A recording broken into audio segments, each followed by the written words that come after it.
오늘 학교 하는 말씀 요한복음 10장 1절에서 6절 말씀입니다. 요한복음 10장 1절에서 6절입니다.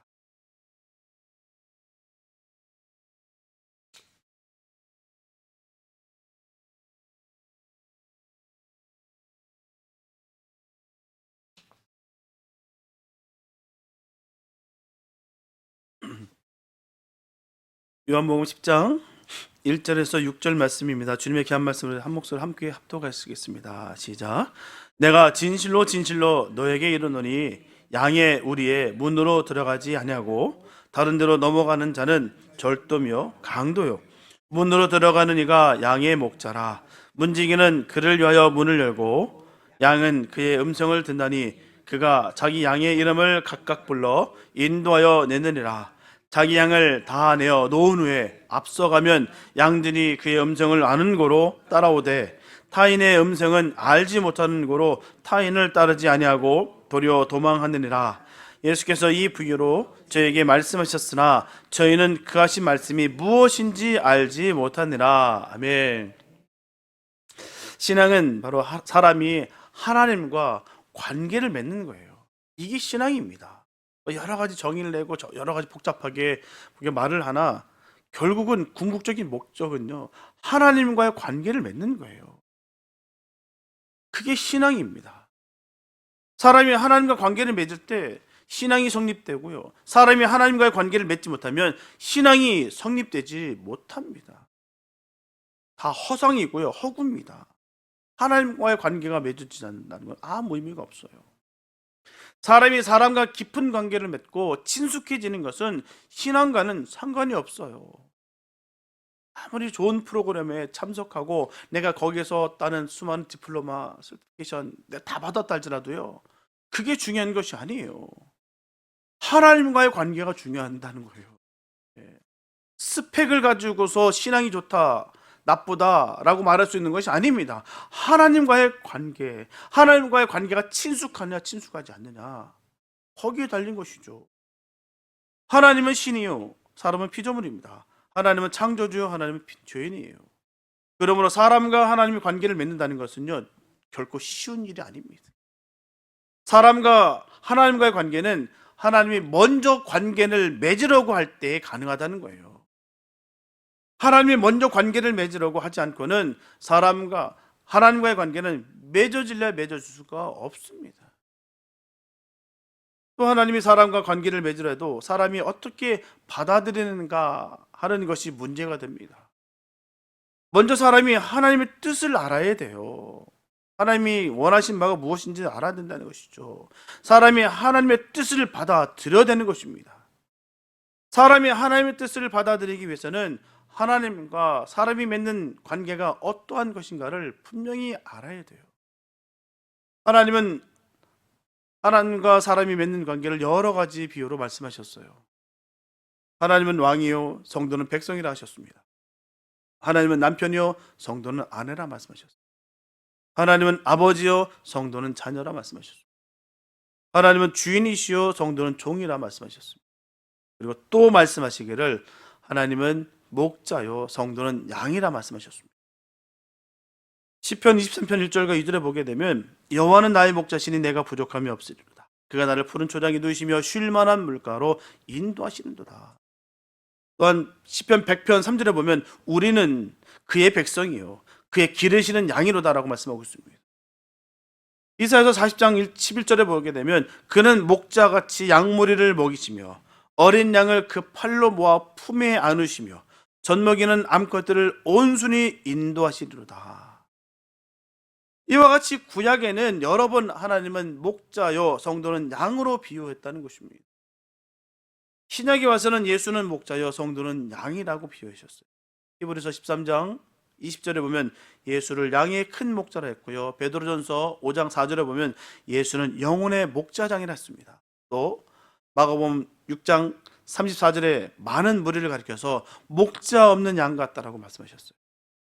마가복음 14장 27절에 보게 되면 예수님께서 십자가를 지심으로 흩어질 그 무리를 가리켜서 내가 목자를 치리니 양들이 흩어지리라 했습니다. 이보다 더 명확하게 말씀한 것은 오늘 우리가 읽은 요한복음 10장에 바로 예수는 목자요 성도는 양이라는 것을 분명하게 말씀하셨어요. 오늘 우리가 깊이 생각해 봐야 될 문제가 있습니다. 오늘 우리가 분명한 해답을 들어야 될 문제가 있어요. 그것은 바로 예수님은 나의 목자인가, 나는 예수님의 양인가 하는 문제예요. 가장 중요합니다. 우리가 신앙생활하는데, 우리가 믿음 생활하는 데 있어서 가장 중요한 게 여기 있는 거예요. 나의 목자이신가, 예수가. 나는 예수님의 양인가. 너무너무 중요한 거예요. 절대로 소홀히 여길 수 있는 것이 아닙니다. 예수님은 나의 목자가 아닌데 내가 목자라고 부르는 것을 스스로 속는 거예요.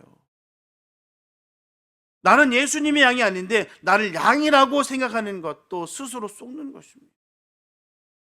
반대로 예수님은 나의 목자이신데 내가 예수님을 목자로 여기지 않는다는 것은 반역입니다. 나는 예수님의 양이면서 양인 줄 모르고 사는 것은 불행한 거예요. 그러므로 우리는 다시 한번 예수님은 나의 목자이신가, 나는 예수님의 양인가 하는 것을 확인해 봐야 되는 것입니다. 어떻게 하면 예수님이 나의 목자인지 아는지, 내가 예수님의 양인지 아닌지를 알 수가 있을까요?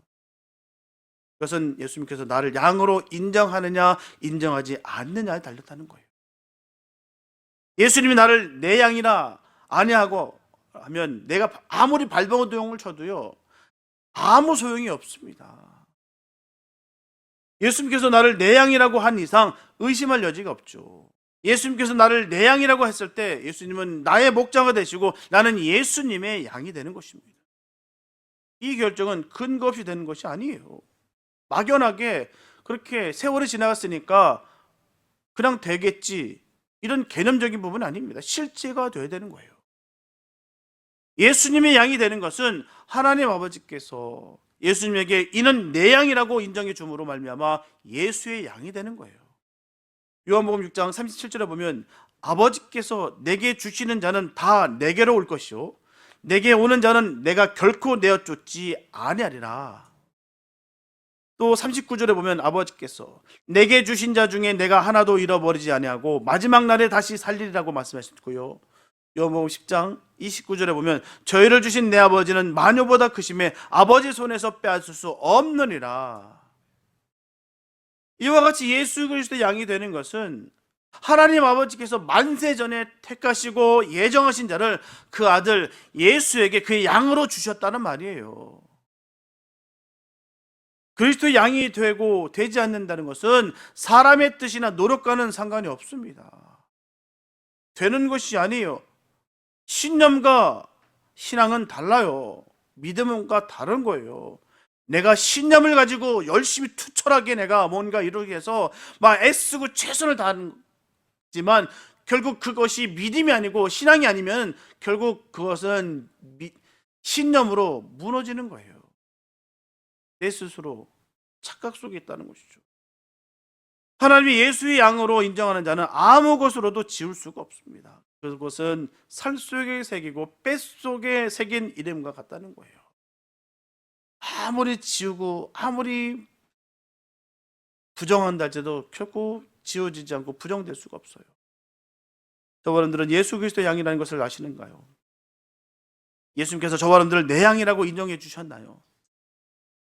세상에서 존경하는 분에게 인정을 받는다는 것은요 너무나 감사하고 기쁜 일이에요. 늘 롤모델로 여겼고 정말 내 이름 하나만 불러줘도 정말 어쩔 바를 모르는 그에게 인정을 받는다는 것은요 정말 너무너무 기쁜 일입니다. 세상을 다 가진 그런 기분이에요. 세상에서 존경하는 사람이 알아주어도 너무나도 이렇게 기쁜 일인데요, 우리의 영혼이 목자이신 예수님이 나를 알아준다고 하는 것은 보통 감격스러운 일이 아닙니다. 뛰며 춤을 출 일이에요. 이런 감사와 은혜가 있길 바랍니다. 믿음 생활하면서 가장 중요한 게 그거예요. 뛰며 춤을 출 수 있는 그런 마음이 우리에게 있느냐는 것이죠. 왜요? 단 한 가지예요. 주님이 나의 아버지가 되신다는 거. 이것 때문에 모든 것이 다 덮을 수 있는 것이죠. 이게 명확하지 않으니까 맨날 이랬다 저랬다 쓰러지고 넘어지고 깨지고 부서지는 거예요. 예수님께서 저와 여러분들을 양으로 인정해 주신 데에 대해서 기뻐하시고 감사하시기 바랍니다. 우리가 예수님을 우리 영혼의 목자로 따를 수 있는 근거는 무엇이겠습니까? 그는 양의 문으로 들어온 참 목자시기 때문이에요. 양의 문으로 들어오지 아니하고 담을 뛰어넘어 들어오는 사람이 있어요. 그들은 바로 절도요 강도입니다. 예수님은 양의 문으로 들어오셨어요. 문은 정한 법도를 가리킵니다. 목자가 오리라고 정한 법도는 바로 구약 성경을 말하는 거예요. 오경과 선지서를 말하는 것입니다. 예수님은 구약 성경에 정한 그 법도에 들어오셨어요. 예수님은 다윗의 줄기에서 나리라고 한 그대로 다윗의 줄기로 나셨습니다. 처녀의 몸에서 나리라고 한 그대로 처녀의 몸에서 나셨어요. 베들레헴에서 나리라고 한 그대로 베들레헴에서 나셨습니다. 그렇기 때문에 예수님께서 양을 몰아내려고 할 때 문지기가 문을 열어주었다는 거예요. 문지기가 문을 열어주어야 양들이 목자를 따라갈 수가 있습니다. 목자가 문을 열어주지 않으면 양들이 목자를 따라갈 수가 없어요. 강도나 절도가 양을 몰고 나가려고 하면 문지기는 절대로 문을 열어주지 않습니다. 양은 목자를 잘 만나야 돼요. 목자를 잘못 만나면 문지기도 문을 열어주지 않고 문지기가 문을 열어주지 않으면 양을 제가 잡아먹고 맙니다. 그러한 거짓 목자가 옛날에도 있었고요. 지금도 있었고요. 앞으로도 있을 것입니다. 예수님 당시에는 바리새인들이 절도요 강도였고요. 중세 시대는 타락한 신부들이 절도요 강도였고요. 오늘날도 타락한 목사들이 절도요 강도입니다. 그래서 우리들 주의해야 되는 거예요. 신분, 직분 중요치 않습니다. 그걸로 보증할 수 있는 것이 아니에요. 양은 목자를 잘 만나야 됩니다. 분명한 것은 참 목자는 예수님 한 분뿐이세요. 예수님만 따르면 문이 열리고 길이 열리고 목장이 열리고 초장이 열립니다. 예수님만 따르는 양들 되시기 바랍니다. 예수님의 말씀으로 우리가 충성하고 순종하시기 바랍니다. 오늘 우리가 읽은 본문에서는 양들이 목자를 따르는 그림 같은 장면을 연상해 볼 수가 있어요. 아침에 목자는 우리에서 자기 양을 하나하나 불러냅니다. 양을 길러본 경험이 없는 우리에게는 너무나도 생소하게 들릴지 몰라도 팔레스타인 목자들은 양의 이름을 다 안다고 해요. 하나하나 이름을 다 붙여줍니다. 어떤 양일지라도 내 양은 다 이름이 붙여져 있어요. 팔레스타인에는 두 가지 양 우리가 있다고 합니다. 그중 하나는 산비탈 같은 곳에 바위로 둘러싸인 자연적 우리가 있고요. 마을에 있는 우리는 털을 구하기 힘들기 때문에 한 우리 안에 서너 목자의 양을 함께 재운다고 해요. 그런데 양은 자기 목자를 안다고 합니다. 목자의 부르는 소리를 듣고서 자기 목자를 따라 들러 나갑니다. 한 마리도 다른 목자를 따르는 일이 없다고 해요. 신기하고 놀라울 따름입니다. 목자는 우리에서 자기 양을 다 불러내면 앞장을 서고 양들이 그 뒤를 따릅니다. 또 팔레스틴의 목자들은 반드시 앞에서 양들을 끌고 가지 뒤에서 몰고 가지 않는다고 해요. 저 오스트레일리아 바로 호주의 목자들은 뒤에서 양떼를 몰고 간다고 합니다. 목자가 뒤에서 양을 몰고 가면 양들이 쫙 흩어지기 쉽다는 거예요. 그래서 목자는 앞에서 양을 리드해야 됩니다. 양은 목자를 따라가야 되는 거예요. 목자가 가는 대로 양은 목자의 뒤를 따라야 됩니다. 양이 길을 잃고 외로움을 느끼는 이유는 목자를 따라가지 아니하고 자기 마음대로 길을 가기 때문이에요. 그 목자의 손길에서 벗어났기 때문입니다. 돌봄을 받아야 되고 인도함을 받아야 되는데 자기 멋대로 가기 때문에 그 손길이 끊어진다는 것이죠. 성지를 방문한 한 스코틀랜드 방문자가 그 팔레스타인 들판에서 기르는 양떼를 관찰하기 위해서 목자와 옷을 바꿔 입었다고 합니다. 여행자는 누더기 목자의 옷을 입고서 또 목자는 여행자의 신사복을 입고 각각 양떼 앞에서 양을 몰았다고 해요. 근데 양들은 신사복 입은 목자를 따라가고 여행자를 따르지 않았다고 합니다. 또 그 여행자는 한낮이 되어서 우물가의 목자들이 양떼를 몰고 와서 물을 먹이는 것을 봤다고 해요. 양들이 한창 물을 먹을 때는 어느 양이 누구 것인지 알 수 없을 정도로 섞여 있습니다. 허겁지겁 물을 먹고 있겠죠. 다 섞여서 말입니다. 그러다가 물을 다 먹고 떠날 때는 각각 자기 목자를 따라가는 것을 보았다고 해요. 양은 이렇게 자기 목자를 따라야 합니다. 양은 자기 목자를 알아요. 자기 목자의 음성을 압니다. 그래서 자기 목자를 따라가는 거예요. 예수님께서 말씀하시기를 내 양은 내 음성을 알아들으며 나는 저희를 알고 저희는 나를 따르니라. 나를 따르지 않는 자는 내 양이 아니라 저희는 나를 알지 못하고 내 음성을 듣지 못하느니라고 말씀하셨어요. 그렇다면 저 사람들은 예수 그리스도의 양이신가요?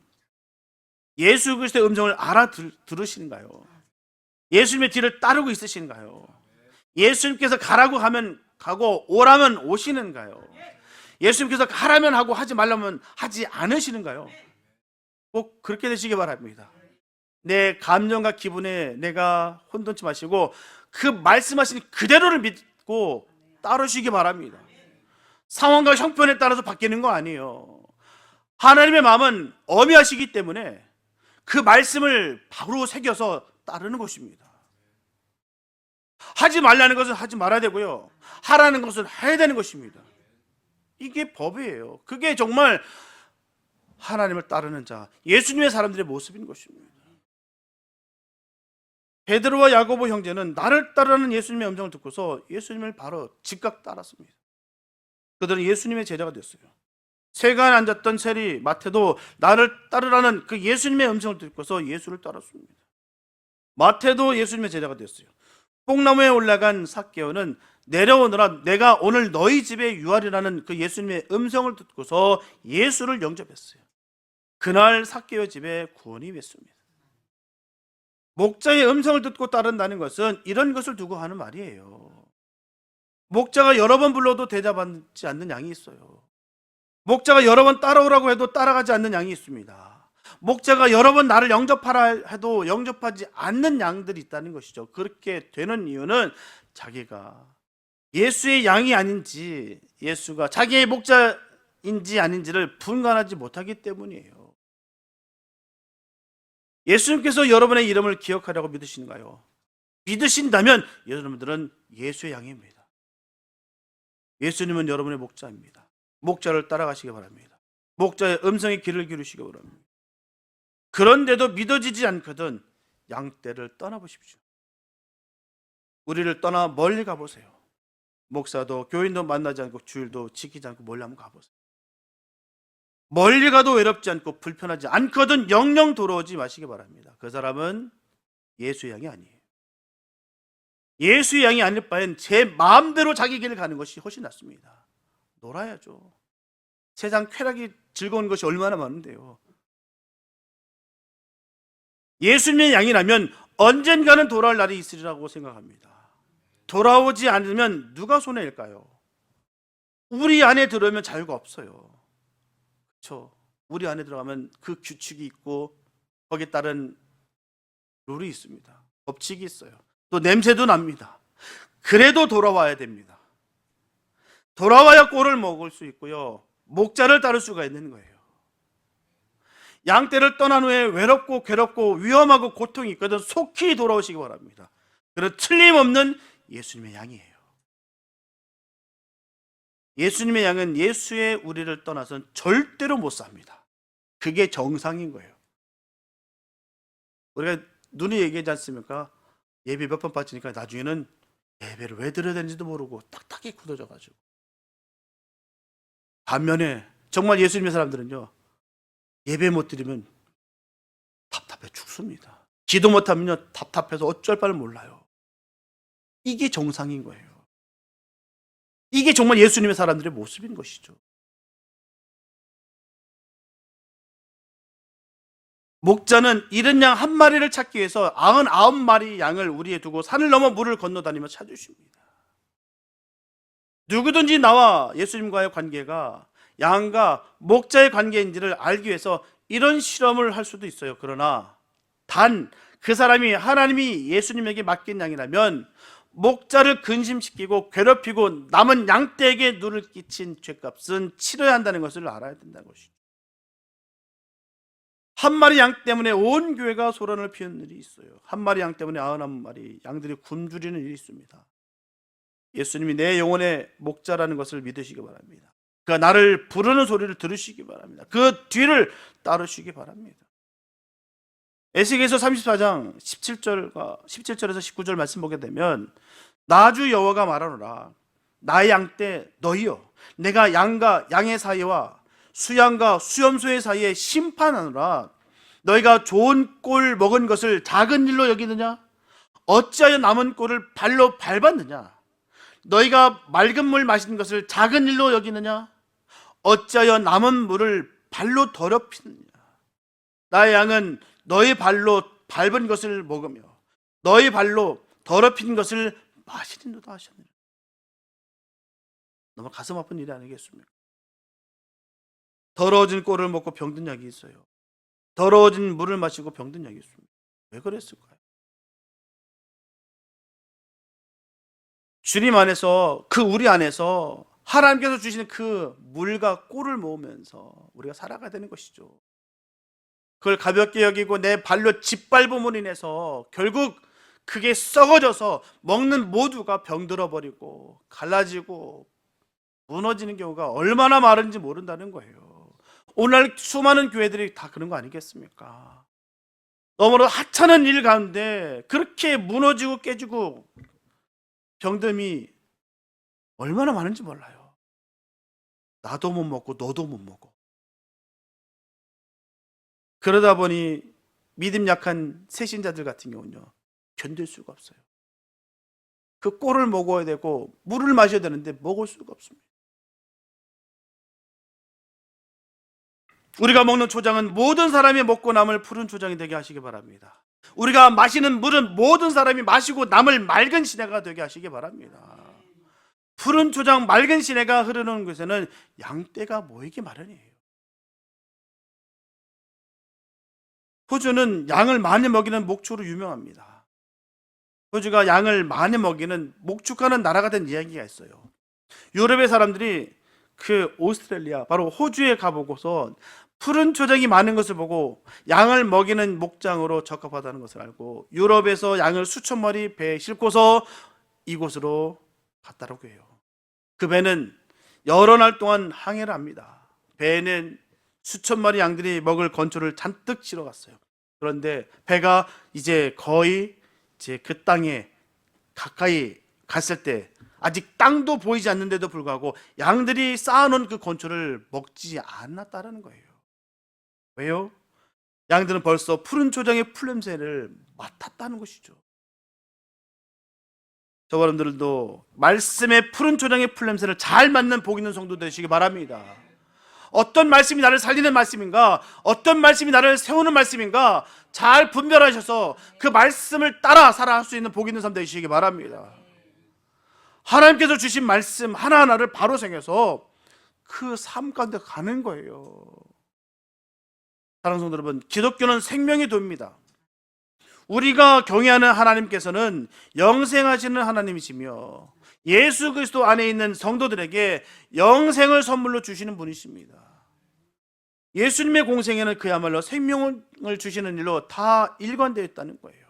수많은 병자들을 고쳐주신 것, 죽은 자들을 살리신 일, 귀신 들린 자들을 온전케 하신 일, 무리에게 떡을 나눠주신 일 등등 어느 것 하나 생명을 살리는 일과 관련이 없는 것이 없다는 거예요.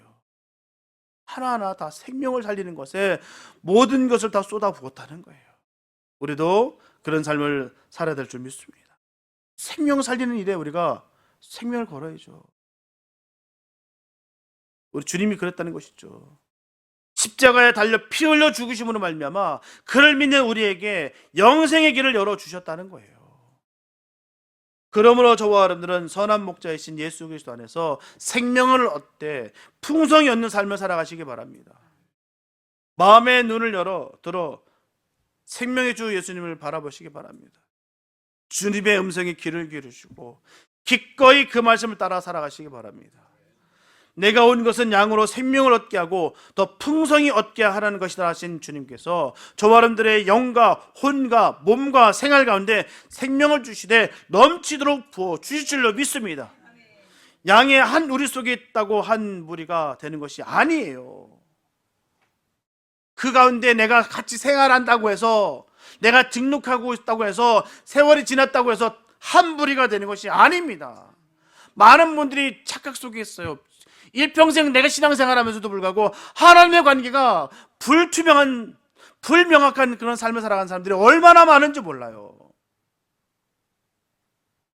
내가 등록만 했다고 해서 천국 갈 수만 있다면 얼마나 좋겠습니까? 그런 일은 없어. 예수를 믿어야 가는 거예요. 수많은 그 이단이, 바로 구원파러 가는 이단이 그래요. 한 번 구원은 영원한 구원이다라고 속여서 이제 한 번 구원받았으니까, 날짜 받았으니까 이제는 마음껏 죄를 져도 된다, 합법적으로 이제 죄를 져도 되는 그 라이센스 받았다는 식으로 그렇게 가르칩니다. 얼마나 좋아요. 결국 그럴 수 없다는 것이죠. 정말 내가 하나님의 사람이라고 한다면 내 선한 양심이 결코 그렇게 만들 수 없습니다. 그냥 함께 한다고 해서 내가 수많은 프로그램을 내가 통과했다 해서 그 과정을 내가 다 패스했다 할지라도 한 무리가 되는 것이 아니에요. 한 목자이신 예수의 음성을 듣고, 즉 목자의 음성을 듣고 응답하고 순종할 때 한 무리가 되는 거예요. 주님의 음성을 듣는 것, 주님 주신 그 말씀이 나에게 생생하게 또렷하게 음성으로 들릴 수 있는 역사가 있게 되시기 바랍니다. 교회에 다닌다고 해서 모두가 다 한 목자의 한 무리가 되는 것이 아니에요. 선한 목자이신 예수의 말씀을 듣고 순종하는 사람만이 선한 목자의 양이 되어 그의 선하심과 인자하심이 정녕 그를 따르리니 여호와의 집에 영원히 거하게 될 것입니다. 인생의 선한 목자 되신 예수님의 사랑의 음성을 들으시고 순종하심으로 부족함이 없는 영육간의 축복하심과 푸른 초장이 누이시며 쉴만한 물가로 인도하심을 받으시기를 예수님의 이름으로 축원합니다. 기도합니다. 사랑해주신 감사합니다. 아버지, 주님의 양이 됐던 이 사실 얼마나 감격과 감동인지요. 하나님 감사합니다. 우리를 이름 불러 세워주신 것 얼마나 감사한지요. 우리가 이 땅에 태어나기도 전부터 하나님 그 이름을 손바닥에 새기셨고요. 또한 아버지 우리를 찾아와 주셔서 아버지 주님의 자녀가 됐다는 이 사실이 얼마나 감사한지요. 하나님 이 사실만을 통해서 우리는 넉넉히 이깁니다. 쉴만한 물가로 푸른 초장에 늘 우리가 주와 함께 같이 갑니다. 하나님 감사합니다. 하나님의 크신 능력과 은혜가 넘치게 도와주십시오. 그 사랑의 음성을 늘 듣고 순종하는 복 있는 삶 되게 하여 주시옵소서. 함께 하시겠습니다. 우리를 권하신 예수님의 이름으로 됐습니다.